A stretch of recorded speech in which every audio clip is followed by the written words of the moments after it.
Je ne suis pas en colère. Je viens de clore la scène. Je m'appelle Marcus, j'ai 37 ans et je travaille comme analyste de risque ici, à Seattle.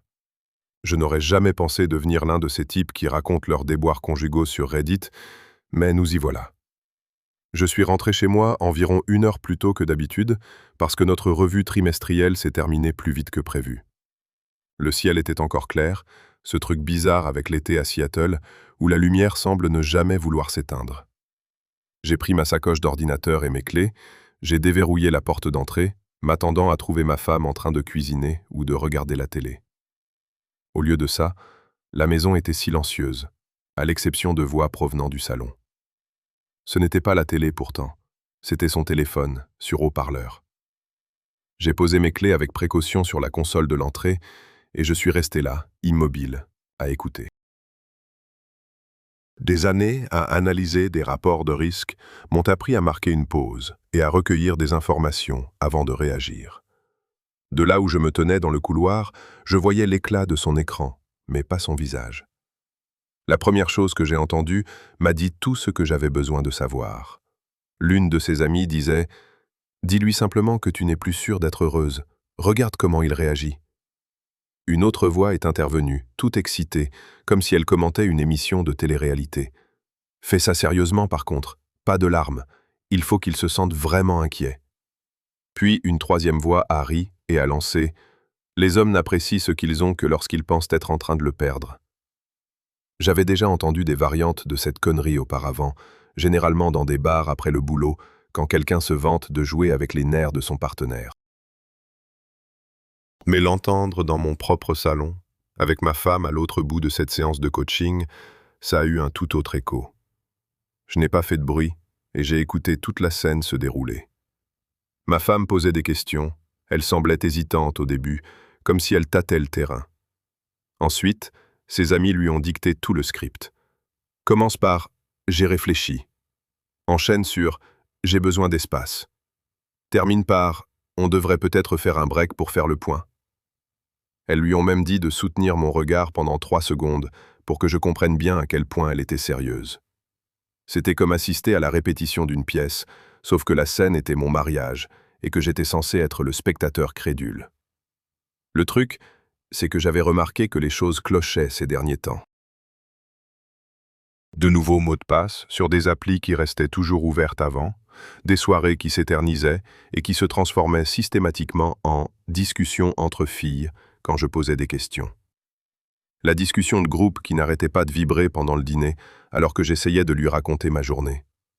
J'avais tout remarqué, mais je n'avais pas voulu tirer de conclusions hâtives.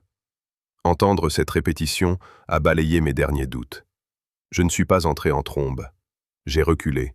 Je suis ressorti discrètement, j'ai attendu 1 minute, puis je suis rentré à nouveau en laissant tomber mes clés bruyamment dans la coupelle, comme si je venais d'arriver. L'appel a pris fin si vite qu'on aurait dit que son téléphone avait pris feu. Elle a bondi du canapé avec un grand sourire qui est arrivé avec un temps de retard trop marqué pour paraître naturel. Je l'ai embrassée sur la joue comme d'habitude, je lui ai demandé comment s'était passée sa journée. Elle a répondu « Réunion, mal de tête, rien de spécial. » Un jeudi normal dans un mariage normal, pas vrai? J'ai hoché la tête et je suis monté me laver les mains. Debout devant le lavabo, à regarder l'eau couler sur mes doigts, j'ai senti un calme étrange m'envahir. Je n'étais pas en colère. La colère est brouillonne, elle obscurcit le jugement. Ce que je ressentais ressemblait plutôt au moment où l'on travaille sur un tableur complexe et où, soudain, tous les chiffres s'alignent. On réalise que la réponse était là depuis le début. Nous avons mangé des plats à emporter sur la terrasse. Elle faisait défiler son écran pendant que je parlais. J'ai mentionné cette randonnée que nous prévoyons depuis des mois pour ce week-end. Elle a dit qu'elle avait peut-être des projets avec ses amis, les mêmes amis qui venaient de la coacher pour me larguer pour de faux. J'ai classé l'information. Quand elle est rentrée chercher des serviettes, j'ai ouvert mon téléphone et je l'ai déconnecté de tous nos comptes de streaming partagés. Pas par méchanceté, juste pour établir des limites claires. Les limites ne sont pas de grands discours dramatiques, ce sont des décisions silencieuses. Après le dîner, elle s'est installée sur le canapé, regardant d'un œil une série que nous suivions ensemble. Son téléphone n'arrêtait pas, face contre table, puis face vers le haut, puis face contre table à nouveau. Je me suis assis en face d'elle et j'ai posé une question simple. « Ça va ?» Elle m'a regardé comme si je l'avais interrompue dans quelque chose d'important et a dit qu'elle était fatiguée. Fatiguée, ça voulait dire pas de conversation, pas d'intimité, pas de vérité. J'ai dit d'accord et je suis allé dans mon bureau. J'ai cette carte encadrée du nord-ouest Pacifique au-dessus de mon bureau. Tous les sentiers de randonnée que nous avions prévu de faire ensemble. Je l'ai décroché et j'ai sorti le petit coffre-fort ignifugé qui se trouvait derrière. À l'intérieur, il y avait nos documents importants. Passeport, assurance, le titre de propriété de la maison. J'avais commencé à tenir une liste de nos comptes il y a quelques mois, quand les choses ont commencé à sembler instables. J'ai ajouté 2 éléments à ma réserve, une chambre d'hôtel en centre-ville et les coordonnées de l'avocat spécialisé en droit de la famille qu'un collègue m'avait recommandé. Vers 10 heures, elle est apparue dans l'encadrement de la porte et m'a demandé si j'allais me coucher tard. J'ai dit que j'avais des emails à finir. Elle m'a lancé ce regard, entre le test et l'observation, cherchant à deviner si l'idée d'une mise à distance me ferait paniquer. J'ai souri, de ce même sourire que je réserve aux clients qui tentent de contester les chiffres. Je lui ai dit de ne pas m'attendre. En réalité, je n'avais aucun email à terminer, mais j'ai mis à jour ma liste de contacts d'urgence. Le numéro de mon frère est passé devant le sien. Un petit changement, mais lourd de sens. Quand je me suis enfin couché, je suis resté là à me repasser ce que j'avais surpris. Pas tant les mots exacts que l'intention derrière. Elle voulait mener une expérience. Ses amis voulaient un divertissement. J'ai imaginé la scène qu'elles avaient écrite et je me suis senti parfaitement prêt. Si elles suivaient leur script, je savais exactement comment je répondrais. Avant de m'endormir, j'ai retiré mon alliance, je l'ai observée 1 minute, puis je l'ai remise. Rien de symbolique, juste du pragmatisme. Si l'on porte quelque chose, autant le faire délibérément. Le matin est arrivé avec sa routine habituelle. Café, info locale, discussion sur les bouchons sur l'I5, comme d'habitude. Elle portait ce joli chemisier que je n'avais pas vu depuis un moment. Je lui ai dit qu'elle était belle. Elle a dit qu'elle avait un déjeuner d'équipe. Je l'ai regardée scruter mon visage à la recherche d'une trace d'inquiétude, mais elle n'a rien trouvé. Je l'ai embrassée sur le front et je suis parti pour mon jogging matinal. 5 kilomètres. Pas de musique, juste mon souffle et le bruit de mes chaussures sur le bitume. Arrivé à mi-parcours, je me suis arrêté pour contempler la ville derrière moi. J'ai souri, parce que j'avais enfin compris. Je n'avais rien à prouver. Le temps de me doucher et de partir au travail, ma journée était déjà tracée. Je te fais confiance. Elle a envoyé un cœur par SMS. J'ai répondu par un pouce levé. On n'avait jamais utilisé ça auparavant. Pourtant, ça semblait juste. En roulant vers le centre-ville, j'ai passé notre vie en revue, comme le portefeuille d'un client. Actif, passif, risque. Le respect était en haut de la liste, sans exception. Mon téléphone a vibré, un rappel programmé la veille. Sois présent. Pas pour elle, pour moi. Si le spectacle commençait après le dîner, je serais prêt. Calme, comme je le suis pour tout ce qui compte. Elle a choisi le moment juste après le dîner, quand la lumière déclinait, les assiettes encore sur la table, la télé éteinte. Elle s'est assise, les mains jointes comme si elle s'était entraînée, les épaules droites. J'ai posé ma serviette et j'ai attendu. Elle a pris une grande inspiration, m'a fixé droit dans les yeux pendant 3 secondes, exactement comme ses amis le lui avaient conseillé, et a dit « J'ai réfléchi ». Son timing était presque parfait. À nous, à mon bonheur. Je n'ai pas enchaîné avec des questions. Le silence dit la vérité. Elle l'a comblé avec la suite de leur script. J'ai besoin d'espace, de temps pour savoir qui je suis en dehors de nous. Peut-être qu'un break nous ferait du bien. Bien, un mot qui sonne agréablement, mais qui signifie distance. J'ai bu une gorgée d'eau et j'ai reposé le verre avec précaution. Je t'entends, ai-je dit d'une voix stable. Qu'est-ce que l'espace signifie pour toi? Concrètement, ça ressemblerait à quoi? Les scripts font généralement l'impasse sur les détails. Elle a scié. Juste moins de pression. Quelques soirées pour moi, peut-être un week-end avec les filles. Je ne sais pas encore. Elle cherchait de la panique sur mon visage, une supplication, n'importe quoi qu'elle puisse exploiter. Au lieu de ça, j'ai hoché la tête. Est-ce que tu demandes une séparation ou juste une période d'essai? Ce sont deux choses différentes. Elle a tiqué sur le mot « chose ». Puis son téléphone s'est éclairé, face contre table. Un rire étouffé est sorti du micro, quelqu'un qui pensait être en mode silencieux. Elle a couvert le téléphone d'un geste vif, comme on étouffe une bougie. Le public était là, même si je faisais semblant de ne rien remarquer. « Je n'essaie pas de tout faire exploser », a-t-elle dit rapidement en se penchant en avant. « J'ai juste besoin de savoir que tu vas te battre pour moi, que tu tiens encore à moi. »« J'y tiens », ai-je répondu. « Pour se battre, il faut un adversaire. »« Est-ce que tu vas en être un ?» Cela l'a fait hésiter. Elle s'est rassise, ses yeux faisant l'aller-retour entre son téléphone et moi. « Tu as été distant, toujours à travailler, toujours dans le contrôle. Je ne me sens pas choisi. J'aurais pu exploser. Ces mois de retard, ces nouveaux mots de passe, les notifications de sa discussion de groupe à chaque repas. J'aurais pu monter tout un dossier. Je ne l'ai pas fait. « Qu'est-ce qui te ferait te sentir choisi ?» ai-je demandé. Elle a ouvert la bouche, puis l'a refermée. Du téléphone, quelqu'un a chuchoté « Il ne dit rien ». Une autre voix, plus tranchante « Pousse pour la séparation ». Une troisième a ricané en leur disant de se taire. « Je pense qu'on devrait faire un break », a-t-elle dit, osant la réplique forte. « Une semaine, peut-être plus, pour que je puisse y voir clair. » « C'est bien d'y voir clair, ai-je dit. Pendant ce break, est-ce que tu veux garder l'accès à nos comptes joints ?» Elle a penché la tête. « Pourquoi est-ce que ça changerait ?» « Quand le statut change, la structure change, ai-je dit calmement. On peut fixer un budget pour les frais communs et arrêter les dépenses de loisirs jusqu'à ce qu'on ait tiré ça au clair. » Elle n'avait pas répété cette partie. Ça fait très transactionnel. « Comme le mot « break », ai-je répondu, sans méchanceté. Les mots comptent. Elle a baissé les yeux sur ses mains. L'objectif de son téléphone était braqué vers le plafond, parfait pour nous filmer tous les deux si quelqu'un en avait envie. J'ai tenu mon verre et j'ai attendu. « Tu ne vas pas me demander s'il y a quelqu'un d'autre ?» a-t-elle lâché. On y était. La réplique qui, espérait-elle, allait m'atteindre. « S'il y en a une, je suppose que tu me le dirais maintenant, dis-je. Sinon, la question n'avance aucun de nous deux. » Elle se dégonfla, privée de son grand numéro. « Tu n'es même pas fâché ?»« Je ne fais pas dans le mélodrame, répondis-je. Je t'écoute. » Elle se leva, nerveuse, apporta son assiette à l'évier et fit couler l'eau comme si cela allait changer quoi que ce soit.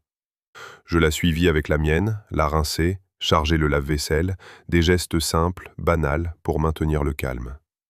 Quand nous nous rîmes à table, sa respiration s'était accélérée. Le téléphone vibra. Encore un message, un nouveau commentaire de la galerie. « D'accord, » dit-elle d'une voix tendue, d'une gaieté de façade. « Disons que c'est une séparation à laisser, juste pour une semaine, sans attente, et on fait le point à la fin. » « Ajoute 2 règles, dis-je. On ne joue pas aux célibataires, et on n'en parle ni aux amis ni à la famille avant d'en avoir discuté ensemble. » Ses yeux se plissèrent. « Pourquoi la 2e règle ? » « Parce que si nous sommes sérieux, nous gérons ça en privé, répondis-je. Si c'est un spectacle, on peut arrêter tout de suite. » Quelque chose se brisa sur son visage. Elle esquissa un geste vers ma main, s'arrêta à mi-chemin et laissa retomber ses doigts. « Je voulais juste savoir où j'en étais, » bredouilla-t-elle. « Tu en es là où tu choisis d'être, dis-je. Je ne te retiendrai pas de force. » Ça tanguait, mais c'était stable, mais ça piétinait. « Alors, où iras-tu pour la semaine ?»« J'ai un endroit, dis-je. Tu gardes la maison, je t'enverrai le calendrier des factures à jour ce soir, ainsi qu'une liste de ce que j'emporte pour l'instant. Une valise, mon ordinateur, mon sac de sport, c'est tout. » Les mots sortaient tout seuls. « Prévoir fait partie de mon métier, ajoutai-je. Ça évite que les surprises ne tournent au désastre. » Je vis la pensée traverser son visage. Ce n'était pas ce qu'elle avait prévu. Déni. Marchandage. Elle aurait pu gérer des éclats émotionnels plus tard. Mon calme ne lui laissait aucune prise. Le téléphone vibra de nouveau. Elle l'ignora, puis n'y tint plus. Elle le retourna, pianota une réponse rapide du pouce et le reposa face contre table. Juste avant que l'écran ne s'éteigne, 3 petits visages flottaient dans des cercles. Ils avaient été là tout ce temps, à regarder. « On peut continuer à discuter demain ?» demanda-t-elle doucement. « Je suis fatiguée. » Elle tremblait. « Demain, ça marche, dis-je. 21h. Chacun apporte un résumé écrit de ce qu'il souhaite, des poids précis. Si nous ne parvenons pas à un accord sur les conditions, nous nous accorderons sur une sortie. » Elle déglutit. « Tu parles comme un avocat. » « Je parle comme quelqu'un qui respecte la clarté, rectifiai-je. C'est plus charitable que la confusion. » Nous rangeâmes ensemble, presque en silence. Dehors, j'entendais le carillon à vent d'un voisin, un son que j'avais à peine remarqué depuis des mois. Elle tournait autour de moi, comme si elle n'arrivait pas à décider si elle devait m'enlacer ou me congédier. Finalement, elle ne fit ni l'un ni l'autre. Elle monta à l'étage, les pas prudents sur les marches. La lueur du téléphone la suivit dans l'obscurité. Je restai dans la cuisine et écrivis 3 points sur une fiche cartonnée. Finances durant la semaine, créneau de communication, pas de récit à des tiers. Je la laissai sur le comptoir près de la cafetière. Quand j'éteignis enfin les lumières, je restai au pied de l'escalier et regardai mon reflet dans la fenêtre sombre du salon. Stable, posé, intact. Elle avait voulu voir comment je réagirais. J'avais réagi. À vrai dire, je lui avais donné exactement ce qu'elle demandait, de l'espace. Ce qu'elle ne comprenait pas encore, c'est que l'espace s'accompagne toujours de conditions. Soit la pression vous broie, soit vous apprenez à respirer dedans. Je revins le lendemain soir, à 9h pile, avec le même sac de voyage que j'avais emporté. La maison sentait le nettoyant au citron et la nervosité. Elle avait posé 2 verres sur la table basse et un carnet où rien n'était écrit. Son téléphone était posé face contre table. De la même manière qu'on garde la main sur les cartes qu'on s'apprête à distribuer. Je posai mon sac près de la porte et m'assis là où elle pouvait voir clairement mon visage. « Merci d'être revenu, » dit-elle avec précaution. « J'ai noté quelques idées. »« Très bien, » dis-je. « Moi aussi. » Je brandis une feuille unique avec mes 3 points. Détails financiers, créneaux de communication, contrôle du récit. Avant que je ne puisse parler, son téléphone vibra contre le bois. Elle ne baissa pas les yeux, glissa simplement un doigt pour le faire taire. Un instant plus tard, il recommença. J'observai sa gorge lorsqu'elle avala sa salive. J'aurais pu laisser passer. Au lieu de cela, je ramassai le téléphone et le posai écran vers le haut, entre nous deux. 3 visages flottaient dans des cercles parfaits sur un appel vidéo de groupe. Les caméras de Mike braquées sur ses amis, disposées comme un jury qui aurait oublié de fermer la porte entre la salle des délibérations et le tribunal. Elles étaient penchées en avant, les yeux brillants de cette curiosité que les gens réservent au spectacle gratuit. « Bonsoir, » dis-je sans élever la voix. « Puisque nous discutons de notre mariage, vous devriez toutes être présentes, ouvertement ou pas du tout. » Les joues de Mia devinrent pâles, puis rouges. « Ce n'est pas... Elles écoutent, c'est tout. »« Je vois, » dis-je. « Réglons ça. » J'appuyai sur l'icône du haut-parleur et laissai la pièce s'emplir du bruit ambiant de leur côté. De l'art, des verres de vin, des toux nerveuses. L'une d'elles tenta un sourire qui tomba à plat. Une autre voulut couper le micro mais rata le bouton. « Je ne suis pas là pour me disputer, » continuai-je en regardant ma femme. « Je suis là pour rectifier le postulat de départ. Tu as demandé un test. Je ne me soumets pas à des examens auxquels je n'ai pas consenti. Si tu avais besoin de savoir si je tenais à toi, tu aurais dû me le demander directement. Si tu voulais une mise en scène, il fallait engager des acteurs. » C'est Mia qui parlait. Même la maison semblait retenir son souffle.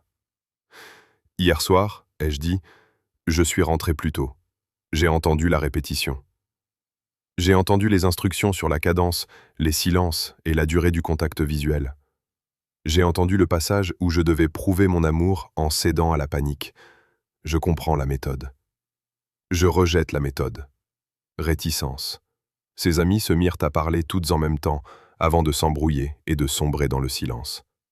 Elle serra ses mains l'une contre l'autre, jusqu'à ce que ses articulations blanchissent. « Je n'essayais pas de te faire du mal, dit-elle doucement. Je voulais juste me sentir choisi. Tu es choisi quand tu es ici, ai-je répondu. Pas quand tu mets en scène une crise pour un public. J'ai fait glisser ma feuille sur la table. Voici les conditions qui me semblent justes, si tu en veux vraiment une. Le compte joint couvre les charges fixes et les courses. Toutes les dépenses discrétionnaires sont suspendues. Si tu as besoin de quelque chose d'inhabituel, tu demandes. 2. Communication. 2 points de contact quotidien, 10 minutes chacun. Pas d'analyse de mon ton en comité. 3. Le récit. Nous gardons notre situation pour nous jusqu'à ce que nous ayons décidé de ce qu'elle est. Cela inclut cet appel. Tromperie. Si ces conditions te semblent dures, il y a une autre option. Rupture. Ses yeux n'y étaient pas préparés. La deuxième option, c'est l'honnêteté au grand jour. Nous disons la vérité, là, maintenant, à elle. À nous-mêmes, à quiconque le demandera. Tu pourras dire que tu as orchestré une fausse rupture pour voir si j'allais te supplier. Je pourrais dire que je ne le ferai pas. Ni bourreau, ni saint, juste le prix à payer quand on joue avec ce qui aurait dû être traité avec respect. L'une de ses amies finit par trouver sa voix à travers le haut-parleur. Nous essayons seulement d'aider. Entrave. Alors aidez en écoutant, ai-je dit calmement. Un test qui exige l'humiliation n'est pas une aide, c'est un spectacle. Et si vous l'avez encouragé à mettre notre mariage en jeu pour vous divertir, cela en dit plus long sur votre solitude que sur mon amour. Elles ont reculé comme si je les avais physiquement frappées, alors que je n'avais fait qu'énoncer des faits. Ma femme fixait le bloc-notes comme si des mots allaient y apparaître à force d'attendre. Elle a touché son alliance, puis a retiré sa main comme si le métal était devenu brûlant. Il y a une dernière chose, ai-je ajouté. J'ai pris rendez-vous cette semaine avec un avocat spécialisé en droit de la famille. Ce n'est pas une menace, c'est une précaution. Je suis prêt à y avoir recours si nous découvrons que ce que tu veux n'est pas une simple pause. Mais elle se récria brusquement. « Je n'ai pas dit ça. » Garde-fou. « Tu n'avais pas besoin de le dire, » ai-je répondu. « Tu as construit la scène où tout cela a sa place. » Je me suis tourné vers le téléphone. « Mesdames, je raccroche.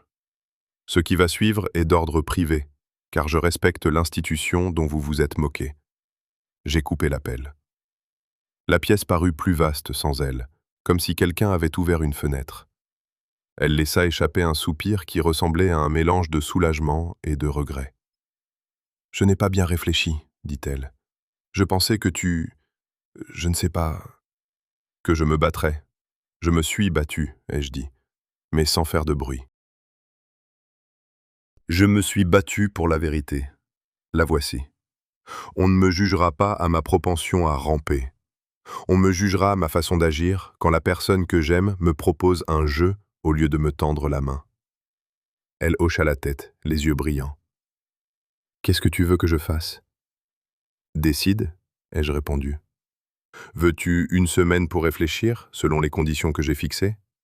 Ou veux-tu appeler les choses par leur nom, une rupture, et passer à la séparation avec des avocats? Je peux faire les deux, mais je ne peux pas faire semblant. » Elle se leva, fit quelques pas, se rassit. Elle repoussa le téléphone, comme s'il risquait de la mordre. « Je veux cette semaine, » finit-elle par dire. « Pas de public, pas de test. »« Alors nous aurons une voie à suivre, » ai-je dit. J'ai retiré mon alliance. Pas pour le spectacle, juste pour la... J'ai franchi le seuil, refermé doucement la porte derrière moi, et j'ai senti le poids glisser de ma poitrine vers ma colonne vertébrale, toujours lourd, mais porté par des muscles qui savaient enfin à quoi ils servaient.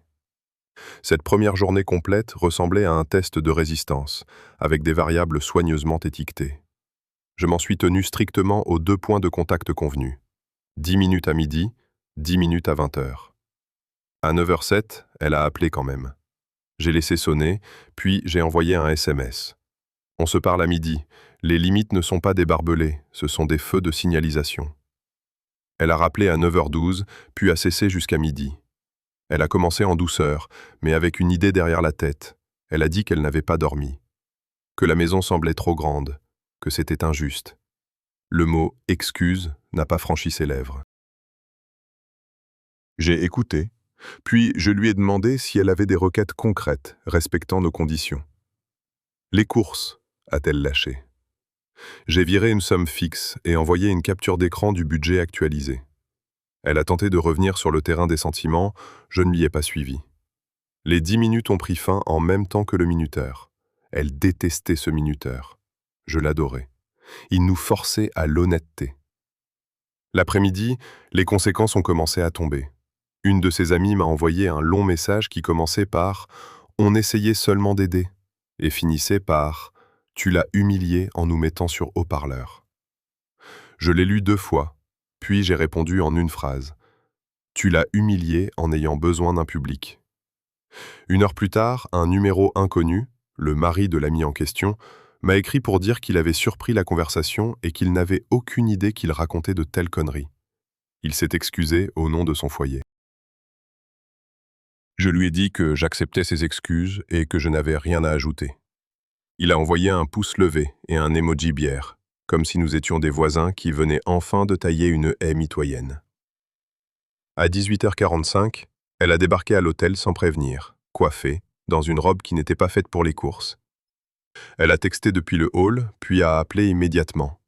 Je suis descendu, parce que se cacher n'est pas une preuve de force. Elle se tenait près des cordons de velours, un sac en papier à la main. Des cookies de cette boulangerie de Capitol Hill où nous faisions la queue autrefois.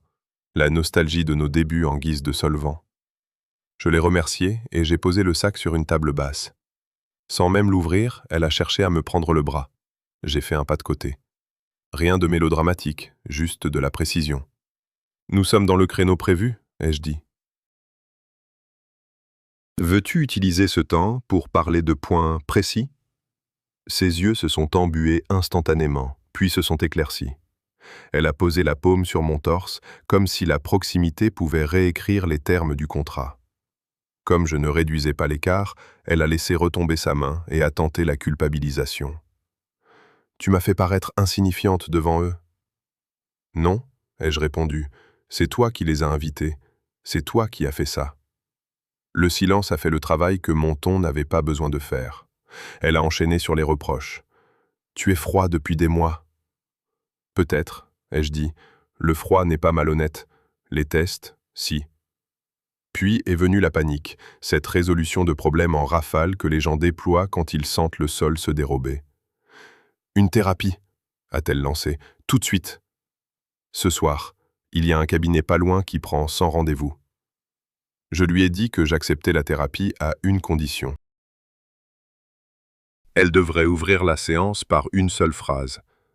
J'ai mis en scène une fausse rupture pour voir s'il me supplierait. Et nous ne passerions à aucun autre sujet avant que le thérapeute ne répète ces mots et qu'elle confirme qu'ils étaient exacts. Elle a cligné des yeux, comme si je venais de lui braquer une lampe de poche en plein visage. Elle a dit qu'elle avait besoin de réfléchir. C'était la première phrase honnête de la soirée. À 20h pile, notre minuteur a sonné. Elle a demandé quelques minutes de plus. J'ai secoué la tête. Elle a détesté ça plus que tout. Je l'ai raccompagnée à la porte. Elle s'est penchée pour m'embrasser. Je lui ai tendu la main. Elle a fixé ma main comme s'il s'agissait d'une blague de mauvais goût, puis l'a serrée et a tourné les talons. Les cookies sont restés sur la table jusqu'à ce qu'un employé de l'hôtel me demande s'ils étaient à moi. J'ai répondu que non. Le lendemain matin, mon frère m'a texté qu'il était passé à la maison pour récupérer les cartons que je lui avais mis de côté. Il m'a dit que la voisine d'en face avait demandé si on déménageait. Il lui a répondu qu'on réorganisait. C'était exact. Réorganiser, c'est corriger, pas s'effondrer. À midi, le groupe d'amis volait en éclats. Les captures d'écran faisaient exploser mon téléphone de 2 côtés. D'une part, elle, furieuse, me demandant si j'avais parlé à des gens à qui je n'avais pas parlé. De l'autre, une amie qui s'excusait, disant qu'une autre avait enregistré une partie de la conversation parce que c'était du délire. Enregistré ? Cela a achevé ce qu'il me restait de sympathie. Quand ma femme m'a accusé d'avoir fait fuiter l'info, j'ai répliqué « On s'était mis d'accord sur la maîtrise du récit, les fuites viennent de ton côté. » La bulle de saisie est apparue. Puis, plus rien. L'argent a fini par montrer le bout de son nez. Peu après, un débit pour un forfait spa a frappé notre compte joint. refusé parce que j'avais suspendu le budget. Elle m'a envoyé une photo du refus, me demandant si j'allais vraiment chipoter pour quelques centimes, alors qu'elle avait le cœur brisé. J'ai répondu « Le chagrin demande du temps, pas de l'argent. Si tu veux des exceptions, fais-en la liste d'ici 20 heures. » 20 heures sont passées, rien. Cela m'a appris quelque chose. Ce soir-là, elle a envoyé une note vocale au lieu d'un texte. Des larmes dans la voix, des pauses essoufflées, des sous-entendus alarmants. Je n'ai pas mangé, je n'arrête pas de trembler, j'ai besoin de toi. Je l'ai écouté 2 fois, puis j'ai répondu en 3 lignes. Mange quelque chose de simple, appelle ta sœur si tu ne te sens pas en sécurité. Ou le 911. Elle a répondu d'un seul mot. Waouh! Comme si s'inquiéter sans céder était une cruauté. J'ai posé mon téléphone face contre terre, et pour la première fois depuis des semaines, j'ai dormi d'une traite. Le 3e jour, les excuses sont enfin tombées. Comme un orage qui fait pchit. Elle ne cherchait pas de compliments, c'était plat, direct. J'ai tout mis en scène, je voulais du mélodrame, je me suis ridiculisé. Je suis désolé. J'ai senti mes épaules se détendre un peu, par 2 fois. J'ai écrit « Merci ». On ira quand même voir un conseiller, même règle pour la première phrase. Elle a accepté. À ce moment-là, le groupe d'amis était devenu silencieux. L'une d'elles s'était fait bloquer par son mari après qu'il a découvert l'enregistrement. Une autre avait supprimé son compte pour une détox. La 3e avait posté un mème sur le fait de « se choisir soi-même », qui avait récolté 2 likes et le commentaire d'une fourmi. L'univers fait son œuvre. L'ultime tentative a eu lieu ce soir. Elle m'a envoyé un SMS pour dire qu'elle était devant l'hôtel et qu'elle voulait monter. Pas de parole, juste nous. Je me tenais dans le hall et je l'observais à travers la vitre, sous le lampadaire. On aurait pu commettre une magnifique erreur, là, tout de suite, et appeler ça une guérison. À la place, j'ai envoyé la clarté d'abord, l'intimité plus tard, si jamais. Elle est restée immobile 1 minute entière. Puis elle est partie. À la fin de la semaine, la pression avait fait son travail. Ses amis s'étaient éparpillés, ses parents étaient au courant. Sans mon aide, elle en avait fini avec ses petits jeux. Je n'avais pas couru après elle, je ne lui avais pas fait la morale, je n'avais pas supplié. J'avais fait de la place, mais je refusais de l'aménager pour elle. Le minuteur de mon téléphone continuait de tourner. L'alliance à mon doigt ne bougeait pas, froide et honnête. Son jeu n'avait pas seulement échoué, il s'était effondré parce qu'il avait été exposé au grand jour. Et je restais exactement là où je devais être. Fier, présent, calme, hors de portée de toute manipulation, ouvert à la vérité. Le lendemain de cette semaine-là eut un goût de verdict. Pas de main qui tremble, juste du silence. C'est ta responsabilité, arrête de faire semblant. J'ai dressé une liste simple. Appeler l'avocat que j'avais rencontré une fois, des mois plus tôt, quand le premier mensonge était apparu. Photographier la maison et les comptes. Annuler la carte jointe, en laissant assez pour les factures communes. Je lui ai envoyé une note. À 9h02, je m'installe dans la chambre d'amis jusqu'à ce que ce soit réglé. Si tu as besoin de quelque chose, par email. Pas de discours, pas de dispute nocturne. Ma limite devait être assez silencieuse pour que je puisse m'entendre respirer. À midi, ses amis commençaient à rôder. L'une d'elles a écrit de fausses excuses pour le désordre d'hier, en oubliant de préciser que c'était elle qui l'avait semé. Une autre a tenté l'approche douce. Elle a peur de te perdre. Ces tests sont des appels à l'aide. J'ai répondu à chacune par la même phrase. Je ne participe pas au test. Les réponses se sont taries, comme toujours quand le spectacle est terminé. Elle a appelé. J'ai laissé sonner et j'ai répondu par 3 points clés. Par email. Je m'occupe des charges, tu t'occupes de ta voiture et de tes abonnements. Je vais proposer un partage équitable des meubles. J'ai pris rendez-vous pour une consultation de séparation. Elle a répondu qu'impliquer un avocat si vite était une escalade. J'ai fixé ce mot. L'escalade, ce sont les plans secrets et les chagrins factices. Les limites, c'est juste garder les choses en ordre. Son père a appelé ce soir-là. Nous n'avions jamais été proches, mais il avait la voix d'un homme qui avait vu le ralenti du match et savait ce qu'il en était. « Fais ce que tu as à faire, fils. Pas de sauvetage, pas de supplication, juste une permission que je n'avais pas demandée, mais que j'appréciais. Les jours suivants furent étrangement légers. J'ai dormi merveilleusement bien pour la première fois depuis des mois. Je me réveillais sans chercher à lire la météo sur son visage. J'ai mis les photos du mariage dans des cartons, sans colère, juste pour arrêter de trébucher dessus. J'ai remplacé son nom par celui de mon frère pour les personnes à contacter en cas d'urgence. J'ai mis à jour mes mots de passe, parce qu'on n'est jamais trop prudent. Elle a tenté ses vieux trucs. Le regret, la nostalgie, la liste des dimanches mignons auxquels nous avions survécu. J'ai écouté, j'ai gardé une voix stable, et je lui ai dit la chose qui m'a finalement ancré. Je ne te punis pas, je me respecte. Je l'ai vu accuser le coup. Aucune insulte, juste la vérité pure. L'amour sans respect n'est qu'un costume. Et j'avais fini de jouer la comédie. L'avocat a fait vite, car il n'y avait pas grand-chose à contester une fois le mélodrame évacué. Pas d'enfant, une maison avec une plus-value claire, 2 voitures, des comptes. Mon offre était volontairement ennuyeuse. On partage la vente. Chacun garde sa voiture, chacun garde sa retraite. Nous repartons tous les deux avec notre réputation intacte. Elle voulait garder la maison pour qu'on puisse se retrouver plus tard. J'ai secoué la tête.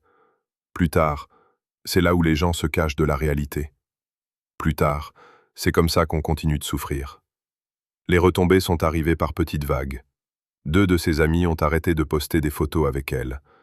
J'imagine que la bande du brunch n'aime pas se regarder dans le miroir. L'une d'elles m'a envoyé un message privé. « Je suis désolé, tu ne méritais pas ça. » Puis elle n'a plus jamais écrit. Il y a eu un moment où elle a tenté d'ouvrir la porte de l'autre côté. Un jeudi soir. La pluie sur le porche.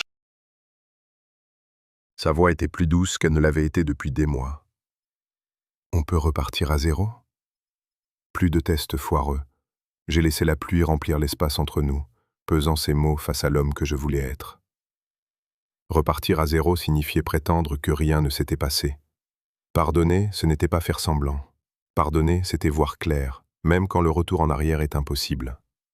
Je lui ai souhaité le meilleur, et j'ai refermé la porte sans bruit. Elle pleurait. Je n'en ai tiré aucune satisfaction. Parfois, grandir, c'est simplement cesser de courir après l'écho de son propre nom à travers les larmes. La vente a été rapide. C'est curieux comme la paperasse finit par réduire le plus grand des fracas à quelques signatures. Chez le notaire, nous nous tenions dans des pièces séparées et nous sommes repartis par des portes différentes.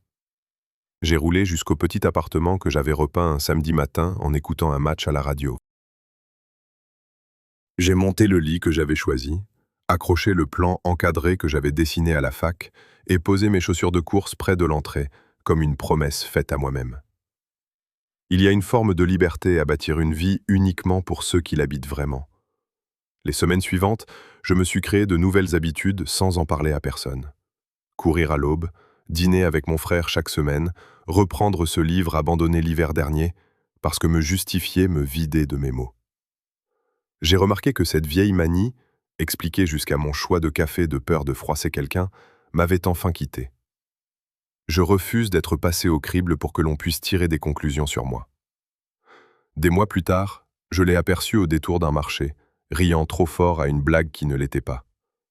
Elle m'a vu, s'est figée, et m'a adressé un petit signe de la main qui ressemblait à une question. Je me suis contenté d'un bref signe de tête. Sans cruauté, juste avec franchise. C'est elle qui a détourné les yeux la première. Je n'ai senti aucun doute venir contester ma décision. Pas de regret, pas de remords, juste la certitude que l'on peut aimer la personne que l'on était avec quelqu'un, tout en refusant celle qu'elle est devenue. Voici ce que j'ai appris. Le respect n'est pas une chose que j'exige des autres, c'est ma propre façon d'agir. Quand quelqu'un met votre valeur à l'épreuve, la réponse n'est pas de redoubler d'efforts, c'est de s'en aller, la tête haute. Je n'ai ni supplié, ni lutté, ni cherché à prouver quoi que ce soit. J'ai simplement quitté la scène, éteint les lumières et fermé la porte à clé sur mon propre respect. C'est tout. Et pour être honnête, c'est là que tout a commencé.